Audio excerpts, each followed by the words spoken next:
வணக்கம். வாங்க இன்னைக்கு வள்ளிக்கிழங்கு வச்சு நம்ம ஒரு ரெசிபி பார்க்க போறோம். நம்ம சிவராத்திரிக்கு வள்ளிக்கிழங்கு வச்சு சுவாமிக்கு படைப்போம். அந்த வள்ளிக்கிழங்கை வெறுமனே கொடுக்கும்போது பிள்ளைங்க விரும்பி சாப்பிட மாட்டாங்க. இதை மாதிரி புதுவிதமான ரெசிபி செஞ்சு கொடுத்தோம்னா ரொம்ப விரும்பி சாப்பிடுவாங்க. இதை சாமிக்கும் நம்ம படைச்சிட்டு பிள்ளைங்களுக்கும் கொடுக்கலாம். வாங்க இப்போ இதை எப்படி செய்யறதுன்னு பார்க்கலாம். சக்கரவள்ளி கிழங்கு ஒரு 300 கிராம் அளவுக்கு எடுத்திருக்கேன். இந்த கிழங்கை குக்கரில் விசில் கொடுத்து ஒரு 5-6 நல்லா விசில் கொடுத்து வேக வச்சு நம்ம எடுத்துக்கலாம். எப்பயும் போல் வேக வச்சு நல்லா எடுத்துக்கலாங்க. இப்போ இதை நல்லா தோல் உரிச்சிடலாம். இப்போ கிழங்குல தோல் உரிச்சாச்சுங்க. இப்போ மசிச்சுக்கலாம்.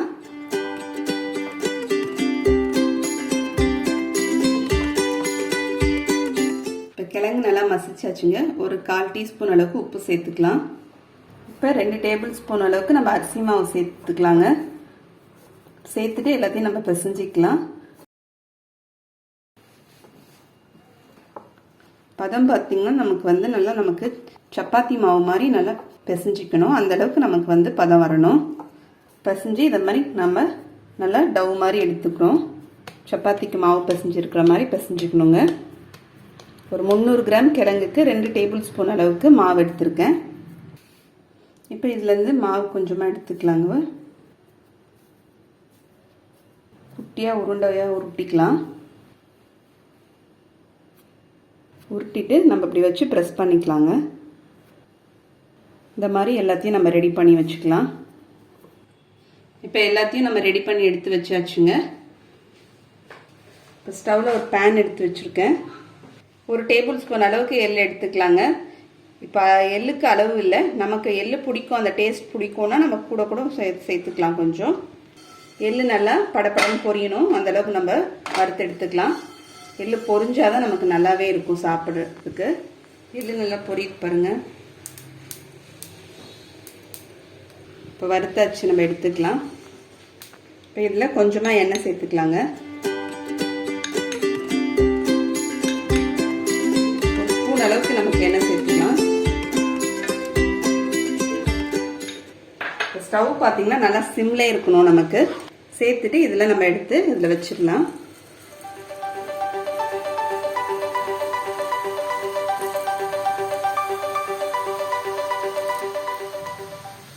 இதை மூடி போட்டு ஒரு 2 நிமிஷம் மூடி வச்சிடலாங்க. ஸ்டவ் சிம்ல தான் இருக்கணும். இப்போ 2 நிமிஷம் ஆயிடுச்சு, நம்ம திறந்துக்கலாங்க. எண்ணெய் எடுத்து இது மேலே கொஞ்சம் தடவிக்கலாம். ஸ்பூனால் கூட தடவிக்கலாங்க. இப்போ எல்லாத்தையும் திருப்பி விட்டுடலாம்.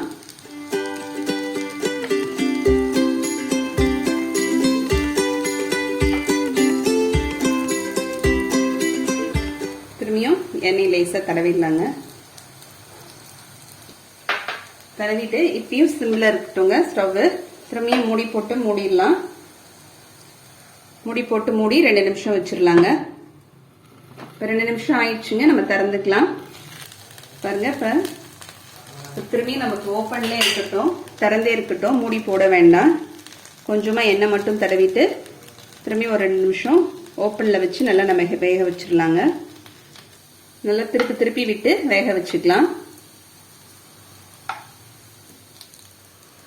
இப்போ நமக்கு திறந்து வச்சு கொஞ்சம் 2 நிமிஷம் ஆயிடுச்சுங்க. நல்லா எல்லாம் வெந்து வந்துடுச்சு பாருங்க, எவ்வளோ அழகா இருக்கு கலரு. இப்போ நம்ம இதெல்லாம் ஒரு பிளேட்ல எடுத்துடலாம். இது வேகும்போது பார்த்தீங்கன்னா நல்லா சேப்பங்கிழங்கு நம்ம வறுப்போம்லங்க, அந்த வாசனை வருது. நம்ம எடுத்துட்டு அதே பேன்லேயே ஒரு 1/2 கிளாஸ் அளவுக்கு தண்ணி சேர்த்துக்கலாங்க.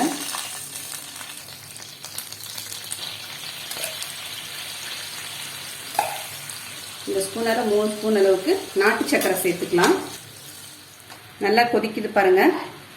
இப்போ நம்ம எடுத்து வச்சிருக்கிறத எல்லாத்தையும் சேர்த்துடலாம்.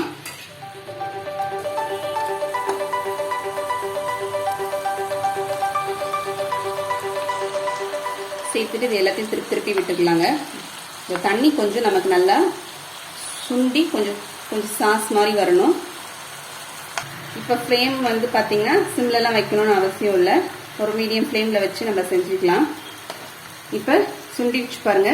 இப்போ ஸ்டவ் ஆஃப் பண்ணிடலாம். ஆஃப் பண்ணிட்டு இந்த எள்ளை நம்ம மேலாப்புல தூவிக்கலாங்க. இப்போ நமக்கு ஸ்வீட் பொட்டேட்டோ வச்சு நமக்கு ஒரு சத்தான ஒரு ஸ்நாக்ஸ் ரெடி ஆயிடுச்சுங்க. குழந்தைங்களுக்கு இதை மாதிரி புதுவிதமாக செஞ்சு கொடுக்கலாம், விரும்பி சாப்பிடுவாங்க. ரொம்ப டேஸ்ட்டு ரொம்பவே நல்லா இருக்கும். நீங்களும் அதை மாதிரி செஞ்சு பாருங்கள். செஞ்சு பார்த்துட்டு அப்படின்னு கமெண்ட் பண்ணுங்கள். உங்களுக்கு இந்த வீடியோ பிடிச்சிருந்தா லைக் பண்ணுங்கள், ஷேர் பண்ணுங்கள், சப்ஸ்கிரைப் பண்ணுங்கள். அடுத்த வீடியோவில் பார்க்கலாம். தேங்க்யூ.